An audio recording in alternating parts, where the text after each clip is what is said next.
Olúwa wa, Jésù Olúwa wa, Jésù Olúwa wa, Jésù Olúwa wa. A fẹ́ gbàdúrà fún gbogbo àwọn online members káwọn náà benefit ní àdúrà oṣù tuntun. Ṣùgbọ́n ká tó máa ṣe yẹn, Pastor Ṣẹ́gun á gbóhùn sókè láti máa kọrin ìyìn báwọn èèyàn ṣe ń join wá láti wọlé. Pastor Nìbárẹ̀ wọ́n á interpret díẹ̀, ẹ̀yin náà tún interpret díẹ̀. So ọ̀yà. Ẹ ṣeun o bàbá, ẹ ṣeun o Jésù, ẹ ṣeun o bàbá, ẹ ṣeun o Jésù. Kí ni ká fi san oore rẹ bí ó ti pọ̀ tó láyé wa? Ẹgbẹ̀rún ahọ́n kò tó fún ìyìn rẹ. Ẹ ṣé o bàbá, ẹ ṣeun o bàbá, ẹ ṣé o Jésù, ẹ ṣé bàbá, ẹ ṣeun o arúgbó ọjọ́ bàbá, ẹ ṣé o Jésù. Kí ni ká fi san oore rẹ bí ó ti pọ̀ tó láyé wa? Ẹgbẹ̀rún ahọ́n kò tó fún ìyìn rẹ. Ẹ ṣé o bàbá.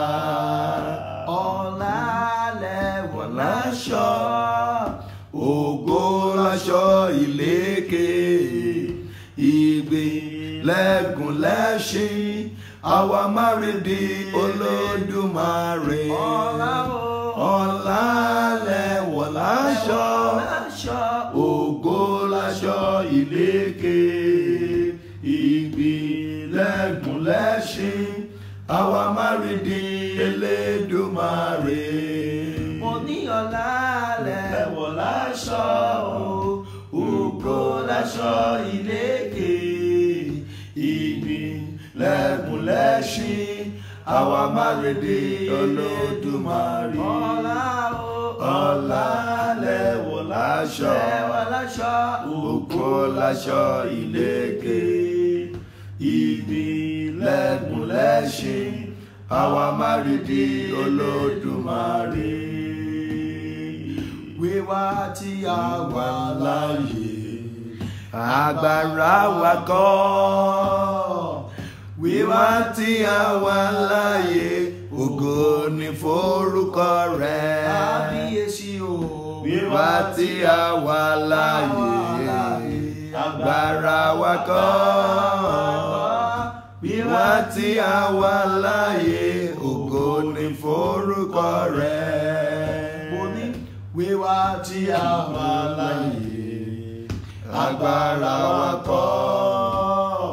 Wíwá tí a wà láàyè, ògo ni forúkọ Baba. kábíyèsí rẹ̀. Wíwá tí a wà láàyè, agbára wa kọ́. Wíwá tí a wà láàyè, ògo ni forúkọ rẹ̀. agbára Wa kọ́, agbára Ọlọ́run ni.